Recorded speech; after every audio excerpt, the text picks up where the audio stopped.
I started my journey to be an entrepreneur in a very complicated way. I had a friend who used to come to my office, and he used to always insist that we should work with agriculture. Why aren't you doing interactive messaging? There are so many farmers who are having issues. And I told him, no, I'll talk to my boss and see if we can. And he said, no, agriculture doesn't have content. It does not have content at all. And sourcing it becomes a problem. So we continued. I continued with my job. It was a nice paying job, but he was relentless. He came every time he was in the country because he was working in Dubai. He would come and say, Stella, have you thought about the idea of actually working with farmers, digitizing their records? I said, not yet. But after 2 years of him asking me over and over, we started discussing it. We started talking about it on phone every time, to a point where my daughter, actually at 7 years old, I started saying, Mom, do you have resources so I can buy some pizza? Because those are the words she was hearing, funding, resources.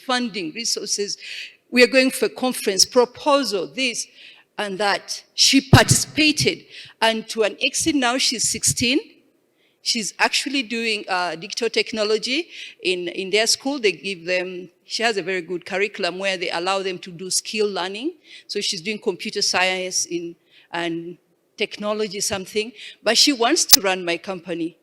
So one of the things that I came here to say today is running a business, being a founder, you need to have everybody in your family participate. I can assure you that even the gateman at my house has offered me advice. Can you come to my village and work with our cooperatives? Now, let me tell you what Hamwe does. We built an ERP system. 90% of our company is tech. They're engineers, software engineers. And we built it to give cooperatives in Uganda. I remember telling my mom, I'm going to sell technology in Kabale. She laughed. She said, software for cooperatives that can't even get subscriptions from their own members, cooperatives that actually don't have IT infrastructure. How are you going to do that? I said, I don't know. We're going to do it. So I embarked on a journey, eight-hour journey to northern part of Uganda. We had been testing our system around the city, Kampala. I come from Uganda, and everything was fine. So we go 8 hours by road. Comfortable car, yes, but 8 hours, we were exhausted. Very early in the morning, we wake up to go in the field. We had already planned to talk to the district officers, elaborate our solution and everything. It's a tech solution. We are going to digitize all member-based organizations in upcountry so that they have records for their farmers, and with these records, they can have an economic identity. It was a dream. There was no internet. There was no internet. We tried, we worked. This is a tarmac road, and you know, in Kampala, MTN, Airtel, tell you how they have the country covered. There was no internet. The whole day we tried to look for pockets of internet. At one point, we were even standing under a booster, but the telecom hadn't turned it on. And so, what do? A day wasted. We were unable to even show them anything. So we decided to sit with them and have conversation. What does your cooperative do? What do you venture? Who buys from you? It was actually an amazing conversation, and which helped our product become human-centric. They even helped us design. If you're going to do such a system, can you make it work on small phones, meaning feature phones, not smart ones? Because we don't have smartphones. And how can that app work? Can you get someone to teach us how it will work? Can you even talk to the telecoms? We see a booster. Why aren't they having internet here? Anyway, I go back to my fancy hotel, which was about 2 hours away, and they actually don't have internet as well. They say they have Wi-Fi, but it's on edge. And so sending an email wouldn't work. But at least you could make calls. By the way, you couldn't even make calls until you were in a certain corner. So connectivity for digitization was just not going to happen. It was so bad. I reached my hotel and I didn't even want to eat dinner. How am I going to digitize farming records in my own country when the people I produce the product for need more than that? They need government intervention. They are digitally excluded. It's basically, why am I now going to a social enterprise?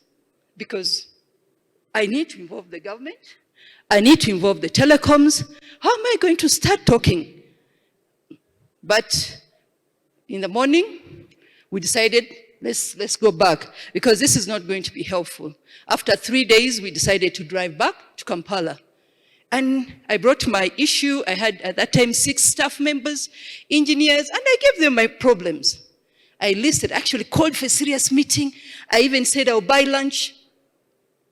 But guess what? A problem shared is a problem halved. My tech team said, we can build an offline model. We got it. And guess what? If we do an offline model, we can also work with an easier way with telecoms. They whitelist our app. And I said, wow, can this happen? He said, yeah, we'll take a few days, but you have to talk to the telecoms. And I'm telling you, I went to the telecoms. They were like, which parts were you in? Did you take the coordinates of that area? And somehow we had, because we could actually record, and we told them we're in this village, not necessarily coordinates. They said, oh yeah, we have a booster. It's not turned on because they don't have people there who use internet. I said, why would you spend capex and then you can't actually turn on a booster? So they told us, everywhere you go and you find a booster and it's not turned on, you will have, you just call us and we'll turn it on. And for now, we've had a perfect relationship with the telecoms. In Rwanda, I work with MTN Rwanda. We have done traceability for tea farmers. 87,000 farmers are now using digital systems in Rwanda. In Uganda, we are working with telecoms again. They have helped with device financing. The people who didn't have phones, MTN Uganda has offered them phones on credit. So I can say we are trying to digitize farmers one step at a time. And I would love that after this, you also introduce to me your cooperatives and we see what to do. Thank you very much.